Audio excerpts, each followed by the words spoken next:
لەگەڵ هاتنی بەهار دەشت و دەر جوانیەکی بێوێنە دەبەخشن و شاخ و کوێستانەکان بە گوڵ و جیای هەمەڕەنگ دەڕازێنەوە. جوانی بەهار و کەشەخۆشەکەی وا دەکات لەگەڵ یەکەم ڕۆژی سەری ساڵی کوردی و بەهار هاوڵاتیان بە گەورە و بچووکەوە ڕوو لە دەشت و دەر بکەن و لە دەوری یەک کۆ ببنەوە. هەر بەم بۆنێشەوە بە هەزاران هاوڵاتی ڕوویان لە سەیرانگای شێخ توراب لە دەشتی هەریر کرد. ئەمە لە هەریرەوە ڕاهاتوین لەگەڵ خێزانەکە پێکەوە هاتوین بۆ سەفرە ڕۆژی سەری ساری کوردی و پیرۆزبایی لە گەلی کورد و برا پێشمەرگەکانمان دەکەین بە تایبەتی.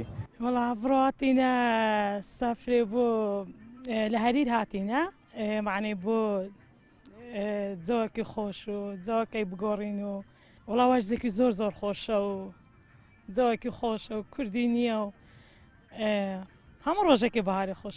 دیارە وەرزی بەهار بەهۆی جوانی کەش و هەوا و دەشت و دەرەکان وەرزێکی جوانە. ئەمەش وای کردووە کە ئێمەی هاوڵاتی لەم وەرزەدا بۆ گۆڕینی کەش و هەوا و بەسەربرنێکی کاتێکی خۆش لەگەڵ خزم و دۆستان سەردانی سەیرانگاکان بکەین و ئەو جوانیانی کە خوای گەورە بۆ مرۆڤەکانی فەراهەم کردووە بیان بینین. و جوانی بەهار بەخششێکی خواییە و دوای زستانێکی سارد ژیانەوە و جوانیەکی بێوێنە بە سروش دەبەخشێت.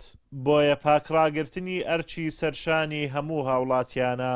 پێویستە ئەو ئینسانە ئەو هاوڵاتیە ئەو شوێنەوە ئەو جێگایی کەوا لێدا ئەنیشی نان لێ دەخوا پێویستە پاک و خاوینی پارێزی چونکە حەدیثێکی پێغمبەرمان هەیە صلی الله عليه وسلم پێغمبەر دەفەرمێ تەنەظەفوا فإن الإسلام نظيف. ئێوە پاک بێن چونکە لەبەرەوەی کە ئیسلام پاک و خاوینە. مان لە کەلک هاتینە و سەیرانگەیل و کەی خۆشی و گێژ نەکردن و دەمینینەوەی هەتا شوێژ دەخۆین نانی مەغریبێش دەخۆین هینگی دەگەڕێینەوە.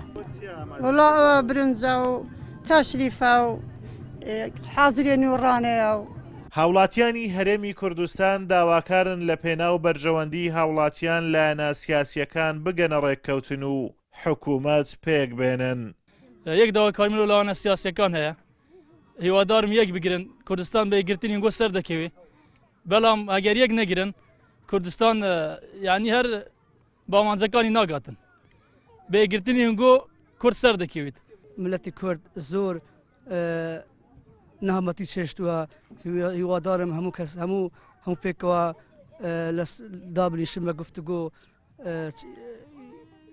ئیشی خوان چارەسەر بکەن بۆ ملەتەکەیان و لە سەرتاسەری جیهان وەرزی بەهار بۆ ئاو و هەوا و دیمەنی جوانی گرنگی تایبەتی هەیە و بە جوانترین وەرزی ساڵدا دەنرێت کە تیایدا دەشت و دەردەڕازێتەوە و چۆلەکە و باڵندەکان بە ئاسمان دەسوڕێنەوە و بە سەدان ئاواز دەخوێنن.